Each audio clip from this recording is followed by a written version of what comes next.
Also new as well here, witnesses are telling ABC 13 about the moment that SUV hit the valve. Alex Bozargian is joining us live now with what they saw. Alex?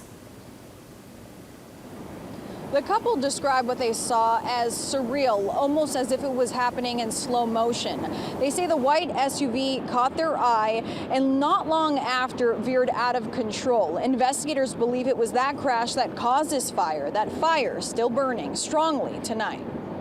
Howard Williams says he was getting help from an employee at Discount Tire when he heard a big boom. I stepped around the counter and I could see the vehicle, but it was on fire. He said when it went off, he saw it, and that vehicle was about 8 or 10 foot in the air, and he saw it land. Authorities believe the person in this now burnt-up white SUV drove straight through the fence on the west side of Walmart's parking lot. You know, it caught our eye because the car was moving so slow as we passed it. Over the phone, Chad and Sherry Richard described spotting the car from the Walmart parking lot. They say the driver appeared to be elderly.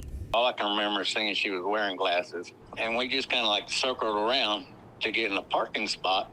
As soon as I got in the parking spot, it's like my wife said, all of a sudden that car just veered off. Sherry says the SUV drove through some brush, then the fence, and ultimately made it to flat ground before accelerating towards the pipeline. It hits it, and you can feel it hit.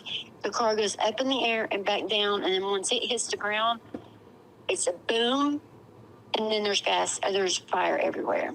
My thought was she had a heart attack or whatever, and the car just kind of drifted over there because it wasn't going really at a fast rate of speed, but once it got over the fence, it's like it just automatically just picked up. Deer Park authorities could not provide any details on the driver. They did tell us the FBI has investigated, and there's no indication this was an act of terrorism. They described it as an isolated incident. Williams, now personally invested, is hoping for answers soon.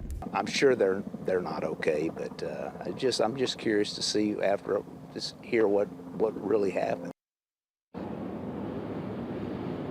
Well, our prayers go out to whoever may have been in that car. Obviously, a lot of evidence that's going to need to be processed once this fire takes its course, but really a ghost town out here now, just emergency crews that are monitoring this fire, but we will certainly stay on top of it and bring you details as soon as we know more.